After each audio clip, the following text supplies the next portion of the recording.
On December 13, 2025, the ancient city of Palmyra, once a crossroads of civilizations and a symbol of resilience, became the backdrop for a devastating act of betrayal that would reverberate far beyond its storied ruins. In a shocking turn of events, 3 Americans lost their lives and 3 more were wounded, not at the hands of a foreign adversary, but by someone they believed to be an ally, a trusted member of Syria's own security forces. The attacker, who had been secretly radicalized and maintained covert ties to ISIS, waited for the perfect moment. During a joint security meeting, he suddenly turned his weapon on his unsuspecting colleagues, unleashing chaos and terror in a room meant for cooperation. This act of treachery shattered not only the fragile sense of safety, but also a moment that was intended to symbolize progress, partnership, and the hope for a more secure future in the region. News of the attack spread rapidly, sending shockwaves from Damascus to Washington. The sudden violence exposed the ever-present danger of extremist infiltration, even within the ranks of those sworn to protect.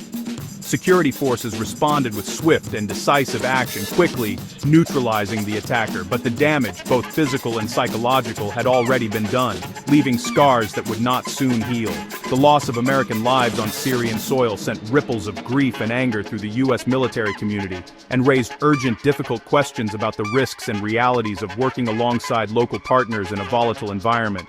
This single, calculated act of violence tore at the fragile trust between nations, highlighting the evolving and insidious tactics of ISIS, who continue to exploit vulnerabilities and sow discord wherever possible. For the United States, the tragedy in Palmyra was more than a loss. It was a stark reminder of the ongoing threat and a call to action demanding a forceful and strategic response to safeguard both American lives and the fragile alliances in the region.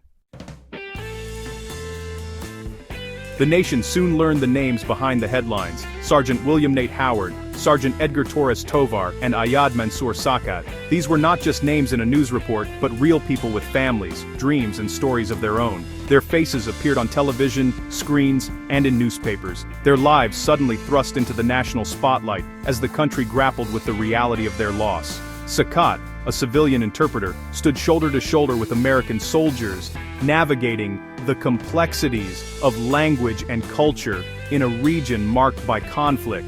His role was vital. He was the bridge between two worlds, ensuring that missions could proceed safely and that misunderstandings did not cost lives. These men, each from different backgrounds and walks of life, represented the diverse fabric of America. United in service, they found common purpose far from home, bound together by duty and a shared commitment to something greater than themselves. Howard and Torres Tovar, both proud members of the Iowa National Guard, were stationed at At-Tanf Garrison, a remote but strategically crucial outpost in Syria. Their mission was part of the ongoing fight against ISIS, a fight that demanded vigilance, courage, and sacrifice every single day. Sakat's work often placed him in harm's way, but he never wavered. He risked his life daily to ensure that American troops and local partners could understand one another, building trust and cooperation in an environment where a single miscommunication could have deadly consequences. Their deaths marked the first American combat fatalities in Syria since 2019, shattering a period of relative quiet and reminding the nation that the dangers of war are never far away. The news sent shockwaves through military communities and beyond. The loss reverberated through their hometowns, small towns, and cities where neighbors gathered to mourn, and flags flew at half-mast. Across the country, Americans paused to reflect on the true cost of foreign conflict, feeling the weight of sacrifice in their own communities. In a solemn ceremony at Dover Air Force Base, President Trump met with the grieving families, offering condolences and honoring the fallen. The ceremony was a moment of national unity, a time to recognize the bravery and selflessness of those who serve. The dignified transfer, with its precise rituals and deep respect, underscored the nation's gratitude and resolve. Soldiers saluted, families wept, and the country watched, reminded of the price paid by so few for the safety of so many. Their sacrifice would not be in vain. For military leaders and troops alike, it became a catalyst, a call to action that demanded a powerful response. The resolve to protect American lives and interests only grew stronger in the wake of tragedy. As America mourned, it also steeled itself for what would come next. In towns and cities across the nation, people gathered for vigils, holding candles and flags, united in grief and determination. The memory of Howard, Torres Tovar and Sakat would live on, inspiring a nation to honor their legacy through resilience and resolve.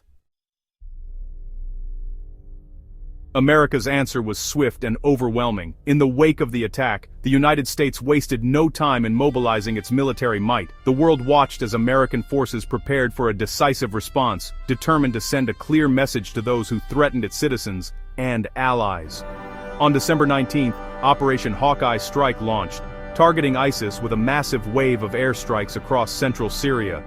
The operation was meticulously planned, with every detail coordinated to maximize impact and minimize collateral damage. As the first jets roared into the night sky, the world braced for the scale of the coming assault. Over 70 ISIS sites, including command centers, weapons caches, and training facilities, were hit with more than 100 precision-guided munitions. The strikes were relentless, designed to dismantle ISIS's infrastructure and disrupt their ability to coordinate further attacks. F-15s, A-10s, Apache helicopters and HIMARS rockets unleashed devastation, joined by Jordanian F-16s in a show of international unity. The coalition's combined firepower demonstrated not only advanced technology, but also the strength of alliances forged in the fight against terror. The strikes focused on rural strongholds in Deir ez-Zor, Raqqa, and the deserts around Palmyra, areas where ISIS had entrenched itself, believing the remote terrain would shield them from retribution. But nowhere was safe from the reach of American and Allied forces. This was not a symbolic gesture, but a calculated effort to cripple ISIS's operational capacity. Intelligence teams worked around the clock, analyzing data and pinpointing high-value targets to ensure every strike counted. U.S. officials made clear this was just the beginning.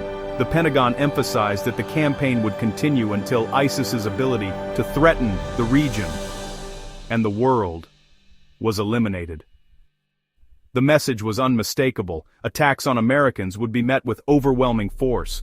The resolve of the U.S. military was matched only by the determination of its leaders to protect their people and partners. Operation Hawkeye Strike signaled a new phase in the fight against ISIS. The operation's success would set the tone for future engagements, showing that the U.S. would not hesitate to act decisively. The U.S. would not relent until justice was served. Every mission, every sortie, was a step toward restoring security and stability to the region. The world was watching, and America was resolute. In the face of terror, the United States had drawn a line and made it clear that those who crossed it would face the full weight of American resolve. The Pentagon's announcement was delivered with steely resolve by Defense Secretary Pete Hegseth. "This is not the beginning of a war," he declared. "It is a declaration of vengeance." The phrase captured the emotional core of America's response. This was about retribution, not geopolitics. Hegseth emphasized that under President Trump, the U.S. would never hesitate to defend its people. The message was clear. Allies were reassured, enemies were warned. By calling it vengeance, the administration made the response personal, a duty to honor the fallen. The language was raw, connecting military action directly to the tragedy in Palmyra.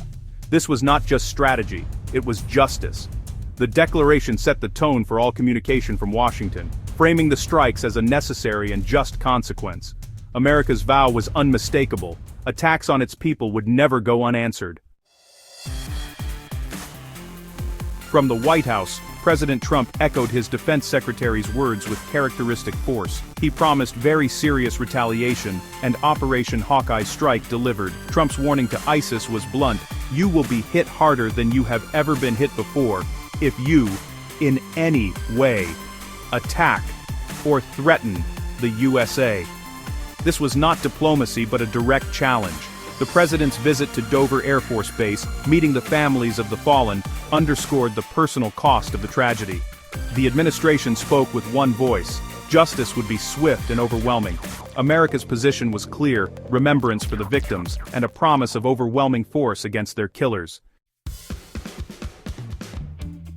In a remarkable shift, Syria's new government fully backed the American response. President Ahmad al-Sharaa expressed outrage at the attack and supported U.S. strikes against ISIS. The Syrian Foreign Ministry called for stronger international cooperation, framing the U.S. action as a shared fight. This alignment marked a dramatic change from years of hostility. The attack exposed vulnerabilities in Syria's own security forces, prompting a rare moment of unity. For now, Washington and Damascus found common cause against a mutual enemy. This fragile partnership could reshape the fight against ISIS in Syria. As of late 2025, about 1,000 U.S. troops remain in Syria, focused on advising and assisting local partners. Their mission to prevent ISIS's resurgence by empowering Syrian democratic forces and elements of the new Syrian government. At Tank Garrison, where the fallen soldiers served, is a strategic hub near the Jordanian and Iraqi borders. U.S. presence there disrupts ISIS supply lines and demonstrates long-term commitment. The risks are real, as the Palmyra attack showed. These troops operate in remote, dangerous environments, training and supporting local forces. The U.S. leads a coalition dedicated to the enduring defeat of ISIS, fighting a persistent insurgency. Their goal, a stable Syria where extremism cannot thrive. ISIS, though stripped of its caliphate, remains a deadly force.